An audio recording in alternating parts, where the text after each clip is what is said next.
जैसा कि आप सबको पता है कि आज शनिवार है और प्रत्येक शनिवार को हम लोग सुरक्षित शनिवार का कार्यक्रम करते हैं। तो आज सुरक्षित शनिवार का विषय है नाव दुर्घटना और पानी में डूबने से बचाव। कल की ही घटना एक घटी है।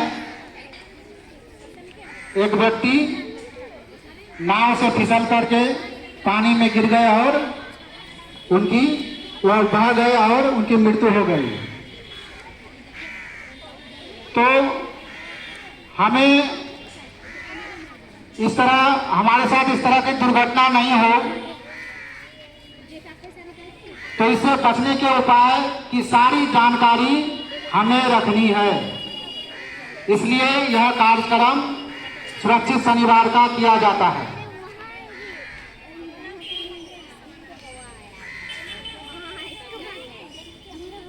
तो ध्यान से आप लोग सुने। आप लोगों को मॉक ड्रिल भी बताया गया, नाव में कैसे चढ़ना है, किस नाव में चढ़ना है और डूबे हुए व्यक्ति को किस तरह से बचाना है। ये सारे मॉक ड्रिल आप लोगों को दिखाया गया। तो सबसे पहले हमें यह जानना जरूरी है कि किस तरह के नाव में हम सवार हों, किस तरह के नाव में हम सवारी करें। तो कुछ बातों को ध्यान रखना जरूरी है, जैसे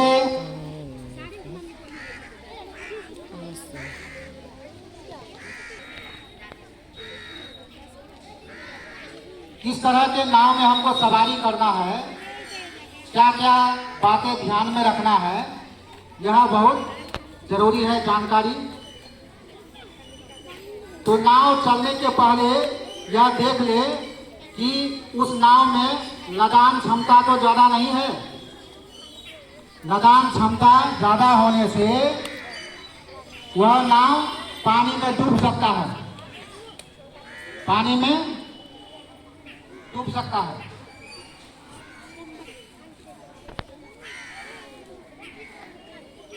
तो इसके लिए देख लेंगे कि जिस नाव में अगर सवारी बैठे हैं, पानी में देख लेंगे कि उस नाव का जो सफ़ेद पट्टी है, वह सफ़ेद पट्टी डूबा तो नहीं है नाव में। वह सफ़ेद पट्टी नाव में डूबा तो नहीं है, देख लेंगे। अगर सफ़ेद पट्टी ये देखते हैं ना, ये नाव है, इसके ऊपर में एक सफ़ेद पट्टी लगा हुआ रहता है। ये सफ़ेद पट्टी है, ये पानी में डूबा हुआ नहीं रहना चाहिए। अगर पानी में डूब जाता है वह सफ़ेद पट्टी, तो उस नाव में नहीं बैठना है, उसमें सवार नहीं होना है। इस बात का ध्यान रखेंगे। और यह भी देखना है कि उस नाव में सुरक्षा के क्या क्या साधन हैं। लाइफ जैकेट नाव में होना ही चाहिए। अगर लाइफ जैकेट नहीं होता है तो अगर अचानक नाव डूब जाए या नाव पर दिखा जाए पानी में, या कोई यात्री पानी में गिर जाए, तो उस परिस्थिति में लाइफ जैकेट अगर पहने हुए हैं तो वह व्यक्ति डूबेगा नहीं, उनकी मृत्यु नहीं होगी। तो लाइफ जैकेट नाव में जरूर होना चाहिए और नाव में रस्सी होना चाहिए, हवा भरा हुआ ट्यूब रहना चाहिए। उसकी सहायता से हम अगर पानी में अगर गिर भी जाते हैं, पानी में चले जाते हैं, तो डूबेंगे नहीं। तो ये सारी बातों का हमें ख्याल रखना है, ठीक है। और जब बारिश होती हो उस समय नाव की सवारी नहीं करती है। सूर्योदय के पहले और सूर्यास्त के बाद नाव की सवारी नहीं करनी है। इस बात का ध्यान रखेंगे, ठीक है।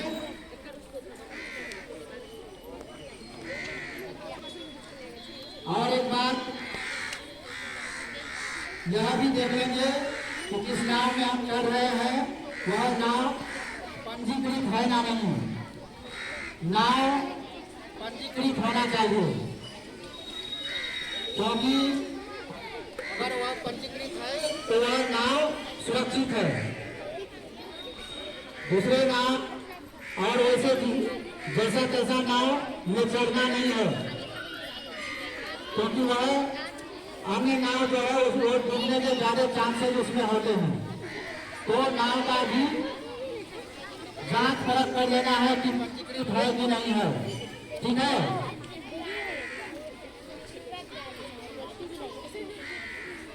और एक बात, नाव में यात्रा करने के दौरान बिल्कुल शांत बैठना है। ये नहीं कि कभी खड़े हो गए, कभी हिलते हैं बोलते हैं, ऐसा नहीं करना है। नाव की सवारी करने के समय बिल्कुल शांत बैठना है, ठीक है। में क्या करना है, बिल्कुल शांत बैठना है। और बच्चे और बूढ़े को नाव की सवारी करने से बचना है। प्रयास करेंगे कि बच्चे और बूढ़े नाव की सवारी ना करें। और एक बात, जिस नाव में अगर मवेशी भी चढ़ा दिया गया है तो उस नाव पर की सवारी नहीं करना है, ये बात का ध्यान रखेंगे, ठीक है।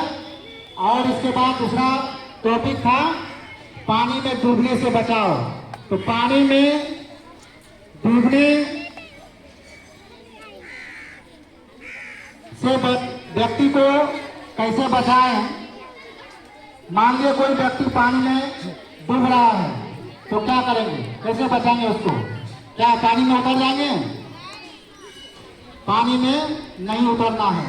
बहुत जो प्रशिक्षित पूरा जो तैराक होता है वही पानी में उतर करके बचा सकता है, नहीं अन्य व्यक्ति पानी में नहीं उतरना है। तो क्या करेंगे, उसको जो है रस्सी फेंक कर देंगे।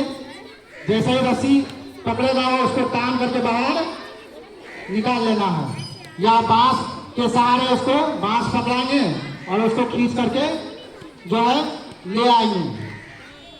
तो ध्यान रहे, ये सारी बातें